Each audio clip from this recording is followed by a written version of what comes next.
जी हां दोस्तों, आरक्षण पर इलाहाबाद हाईकोर्ट का ऐसा फैसला कि फंस गई योगी सरकार। दलित छात्रों संग आई अखिलेश और राहुल की सेना। बहुत स्वागत है आप सभी का। आप देख रहे हैं द राजनीति का विशेष सेगमेंट खबर और विश्लेषण। मैं हूं जबार खान। दोस्तों, आखिर उत्तर प्रदेश में इलाहाबाद हाईकोर्ट ने ऐसा कौन सा फैसला दिया जो दलित छात्रों के लिए मुश्किल खड़ा कर रहा है? मगर इस मुश्किल घड़ी में क्या उत्तर प्रदेश की योगी सरकार उनके साथ खड़ी नहीं है? आखिर क्या है पूरा का पूरा मामला, आपको विस्तार से समझाते हैं। दोस्तों, उत्तर प्रदेश के 4 सरकारी मेडिकल कॉलेजेस में एडमिशन को लेकर एक बड़ा विवाद खड़ा है। इलाहाबाद हाईकोर्ट की लखनऊ खंडपीठ ने जालौन, कन्नौज, अंबेडकर नगर और सहारनपुर के मेडिकल कॉलेजेस में नई काउंसलिंग के एकल पीठ के आदेश पर रोक लगा दी। कोर्ट ने यूपी सरकार से एक हफ्ते में हल्फनामा मांगा जिसमें यह सुनिश्चित किया जाएगा कि अगले शैक्षणिक सत्र से इन कॉलेजेस में 2006 की आरक्षण व्यवस्था के आधार पर प्रवेश दिए जाएंगे। यह फैसला उन हजारों छात्रों के लिए एक बड़ा झटका है जिन्हें इन कॉलेजेस में एडमिशन मिलने की उम्मीद थी और ये यूपी में आरक्षण व्यवस्था को लेकर के एक नई बहस छिड़ गई। दोस्तों, इलाहाबाद हाईकोर्ट ने स्पष्ट किया है कि अगले सत्र से SC/ST छात्रों को सिर्फ 2% ही आरक्षण मिलेगा, जो कि 2006 के आरक्षण अधिनियम के अनुरूप है। यह फैसला यूपी सरकार की उस विशेष अपील के खिलाफ आया जिसमें एकल पीठ के आदेश को चुनौती दी गई थी। दोस्तों, अपने फैसले में हाईकोर्ट ने कहा कि इन 4 मेडिकल कॉलेजों में आरक्षण सीमा से अधिक दाखिला पाने वाले अनुसूचित जाति यानी कि SC, अनुसूचित जनजाति यानी कि ST के छात्रों को अब दूसरे सरकारी मेडिकल कॉलेजेस में ट्रांसफर किया जाएगा। हाईकोर्ट ने स्पष्ट किया है कि अगले सत्र से SC/ST छात्रों को सिर्फ 2% ही आरक्षण मिलेंगे, जो कि 2006 के आरक्षण अधिनियम के अनुरूप है। दोस्तों, सरकार ने एकल पीठ के उस फैसले को रद्द करने की मांग की थी जिसमें इन कॉलेजेस में आरक्षण से संबंधित शासनादेशों को रद्द किया गया था। आपको बताएं कि अंबेडकर नगर, कन्नौज, जालौन और सहारनपुर के सरकारी मेडिकल कॉलेजेस में आरक्षण के संबंध में पारित शासनादेश को रद्द करने के एकल पीठ के निर्णय के विरुद्ध यूपी सरकार की विशेष अपील पर सुनवाई की गई। इस दौरान हाईकोर्ट की लखनऊ बेंच ने अपना फैसला सुरक्षित रख लिया था और अब अपना फैसला दिया। इलाहाबाद हाईकोर्ट की एकल पीठ ने 25 अगस्त को पारित अपने फैसले में पाया था कि शासनादेशों के जरिए आरक्षित वर्ग के लिए 79% से अधिक सीटें सुरक्षित की गई हैं। एकल पीठ ने उक्त सभी शासनादेश को निरस्त कर दिया। साथ ही उक्त कॉलेजेस में आरक्षण अधिनियम 2006 को सख्ती से अनुपालन करते हुए नए सिरे से सीटें भरने का आदेश दिया। सिंगल बेंच ने कहा था कि आरक्षण की सीमा 50% से अधिक सिर्फ नियमों का पालन करते हुए बढ़ाई जा सकती है।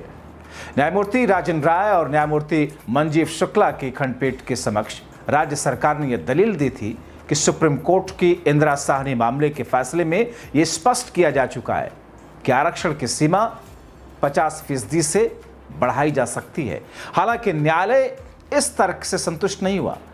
याचिकाकर्ता के वकील मोतीलाल यादव ने दलील दी कि इन मेडिकल कॉलेजेस में राज्य सरकार के कोटे की कुल 85 सीटें हैं, जबकि सिर्फ 7 सीटें अनारक्षित श्रेणी के लिए रखी गई हैं।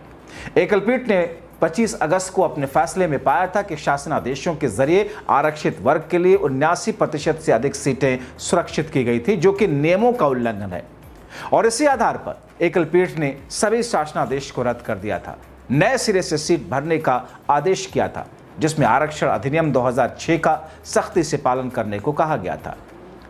इंदिरा साहनी केस दरअसल दोस्तों 1992 में 9 न्यायाधीशों के सर्वोच्च न्यायालय के पैनल द्वारा निर्धारित किया गया था। मामला निर्णायक रूप से कई ऐतिहासिक प्रस्तावों को स्थापित करने के लिए माना जाता है, जैसे 50% आरक्षण बाधा का मामला, कुछ प्रकार की पोस्टिंग में आरक्षण पर प्रतिबंध की और क्रीमी लेयर का बहिष्कार। मगर आरक्षण के कैप को 50% से जुड़ा फैसला काफी महत्वपूर्ण रहा।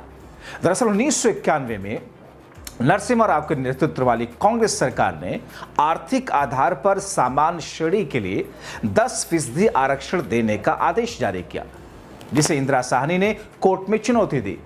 इंदिरा साहनी केस में 9 जजेस के बेंच ने कहा था आरक्षित संस्थानों की संस्था कुल उपलब्ध स्थानों के 50% से अधिक नहीं होनी चाहिए। सुप्रीम कोर्ट के इस ऐतिहासिक फैसले के बाद से कानून बना था कि 50% से ज्यादा आरक्षण नहीं दिया जा सकता। समय समय में राजस्थान में गुर्जर, हरियाणा में जाट, महाराष्ट्र में मराठा, गुजरात में पटेल जब भी आरक्षण मांगते हैं तो सुप्रीम कोर्ट का यह फैसला आड़े आता है। इसके लिए राज्य सरकारें तमाम उपाय भी निकाल लेती हैं। देश के कई राज्य में अभी भी 50% से ज्यादा आरक्षण दिया जा रहा है। इंदिरा साहनी की दिल्ली की एक पत्रकार थी, वीपी सिंह ने मंडल कमीशन की सिफारिश को ज्ञापन के जरिए लागू कर दिया था। इंदिरा साहनी इसके वैध होने को लेकर 1 अक्टूबर 1990 को सुप्रीम कोर्ट पहुंची थी। तब तक वीपी सिंह सत्ता से जा चुके थे, चंद्रशेखर प्रधानमंत्री थे, उनकी सरकार ज्यादा दिन तक चली नहीं। 1991 के लोकसभा चुनाव में कांग्रेस की सत्ता में वापसी हुई, प्रधानमंत्री बने थे नरसिम्हा राव। मंडल कमीशन ने पिछड़ा वर्ग के लिए 27% आरक्षण का प्रावधान किया था। खैर, ये तो एक अलग चैप्टर है। वापस इलाहाबाद हाईकोर्ट के फैसले पर आते हैं। अब सवाल ये भी है कि क्या होगा ऐसे छात्रों का भविष्य। इस फैसले के बाद उन SC ST छात्रों का भविष्य अधर में लटक गया है, जिन्हें इन कॉलेजेस में 50% से अधिक आरक्षण के आधार पर प्रवेश मिला था। अब उन्हें दूसरे सरकारी मेडिकल कॉलेजेस में ट्रांसफर किया जाएगा, जिससे न केवल छात्रों को परेशानी होगी बल्कि एडमिशन प्रक्रिया में भी देरी होगी। यह मामला एक बार फिर से आरक्षण की सीमा और उसके कार्यान्वयन को लेकर के एक नई बहस छेड़ देगा। दोस्तों, इन 4 कॉलेजेस में प्रत्येक में 100 MBBS की सीटें हैं, जिनमें 15% सीट केंद्र के कोटे के लिए आरक्षित हैं। बची हुई 85 सीटों में 78% SC ST छात्रों को दी गई, जबकि बाकी पिछड़े और सामान्य वर्ग के छात्रों को मिली। खास बात यह है कि इन कॉलेजेस में EWS को एक भी सीट नहीं दी गई। EWS यानी कि आर्थिक आधार पर जो लोग पिछड़े हुए हैं। चिकित्सा शिक्षा विभाग हाईकोर्ट के आदेश के खिलाफ दोबारा अपील की तैयारी में है और इसके लिए संबंधित कॉलेजेस के निर्माण दस्तावेज जुटाए जा रहे हैं। आरक्षण के समय की शर्तों की पड़ताल की जा रही है। विभाग का कहना है कि पहले भी इसी आरक्षण व्यवस्था के तहत सीटें आवंटित होती रही हैं, इसीलिए इस वर्ष भी वही प्रक्रिया अपनाई गई। दोस्तों, इस आदेश से सरकारी और निजी मेडिकल कॉलेजेस की सीटें मैट्रिक प्रभावित हो सकती हैं। खाली सीटों के आवंटन में समस्याएं आने की संभावना है। काउंसलिंग प्रक्रिया में देरी होगी। हाईकोर्ट के इस फैसले से आरक्षण नीति, काउंसलिंग प्रणाली पर नए सिरे से चर्चा शुरू हो चुकी है। अब ऐसी स्थिति में जबकि उत्तर प्रदेश में आरक्षण के मामले को लेकर के आप देखिए 69,000 शिक्षक भर्ती मामले को लेकर के सरकार किस तौर पर बैकफुट पर है। पिछड़े वर्ग के आरक्षण को लेकर के किस तौर पर वहां पर हंगामा होता रहा, इतने सारे दिनों से विरोध प्रदर्शन, मगर सरकार टस से मस नहीं हुई।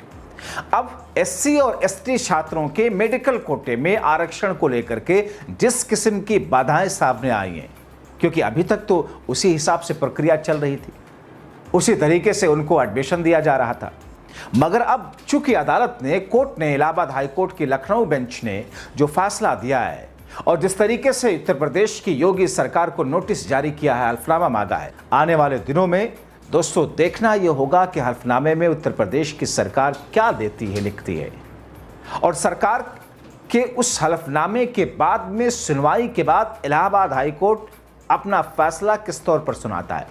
मगर इस बीच में संविधान, आरक्षण और संविधान में बदलाव के मुद्दे पर 2024 के लोकसभा चुनाव में भारतीय जनता पार्टी के खिलाफ इंडिया गठबंधन ने जिस तरीके से मुहिम चलाई, अब इस पूरे मामले को लेकर के अखिलेश यादव और राहुल गांधी के सेना, उनसे जुड़े हुए लोग ये कह रहे कि हम ऐसे SC ST छात्रों के साथ में हैं। उनकी लड़ाई जिस प्रकार के, जिस स्तर पर होगी, हम उनके साथ में खड़े हैं। यानी कि कानूनी प्रक्रिया की लड़ाई हो या फिर जमीन पर हो, सरकार के साथ में हो या किसी और तरह की, उन तमाम चीजों में, उस कश्मकश में, उस जद्दोजहद में, उस प्रदर्शन में और उस मुहिम में हम शामिल हैं। अब सरकार वर्सेस विपक्ष भी है, कोर्ट का फैसला एक अलग तरीके से, इन तमाम चीजों की तस्वीर आगे बनेगी क्या, देखना बहुत महत्वपूर्ण होगा। तो आप क्या कहेंगे इन तमाम चीजों को लेकर के और इस फैसले को लेकर के अपनी राय जरूर लिखें, क्योंकि जरूरी नहीं कि अगर इलाहाबाद हाईकोर्ट ने कोई फैसला दिया है तो पूर्ण तरीके से सच ही सही हो, क्योंकि हम अक्सर देखते हैं कि निचली अदालतों के फैसले हाईकोर्ट में पलट जाते हैं, हाईकोर्ट के फैसले सुप्रीम कोर्ट में पलट जाते हैं। तो ऐसी स्थिति में इंतजार करना होगा। अपनी आवाज उठाएं, सच के लिए, हक के लिए, न्याय के लिए। बहुत शुक्रिया।